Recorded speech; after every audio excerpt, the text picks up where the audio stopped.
Now, Lebanon and Israel's preliminary round of talks have concluded in Washington. It needs to be awaited as to what, of course, is the outcome of these talks.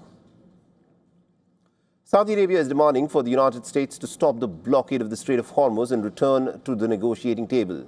There are fears that the U.S. President Donald Trump's move could lead Iran to disrupt other shipping routes as well, including the Red Sea corridor. Saudi Arabia has suffered massive losses, not just militarily, but also economically during the course of this war. Now, Saudi Arabia says that its critical infrastructure has been impacted in the Iranian attacks on U.S. bases. According to Saudi authorities, the strikes collectively have slashed Saudi's oil output by approximately 600 to 700,000 barrels per day. The country has also suffered some financial losses of over $10 billion. The industrial and energy hubs have been the worst affected in the Iran war, a claim Tehran has outrightly denied. Iran says that it was only retaliating to the U.S. strikes in the region. On the 7th of April, Iran attacked Saudi Arabia's Al Jabeil petrochemical complex.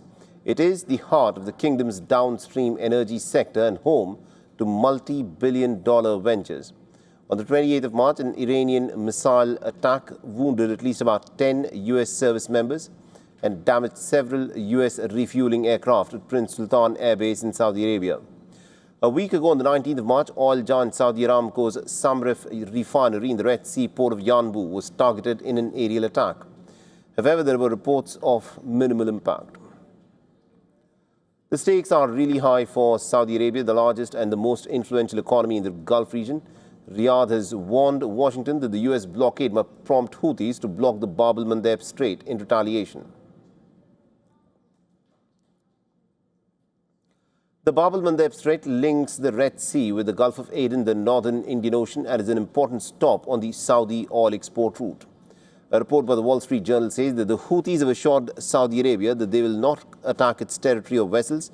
However, Saudi officials believe that the situation still remains very, very unstable, and they've not ruled out the possibility that the Houthis may start charging for passage through the Bab Al-Mandeb Strait.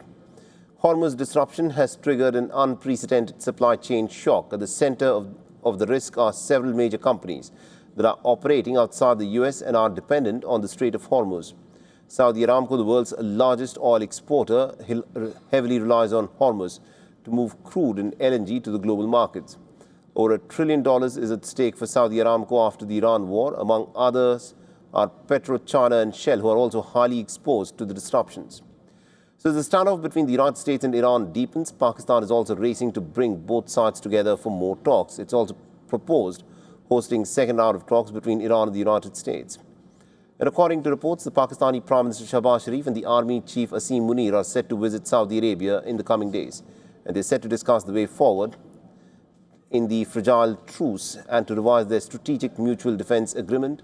There are reports of Pakistan and Saudi following up with China. And according to a report by the New York Post, Trump has hinted at second round of peace talks in Pakistan again.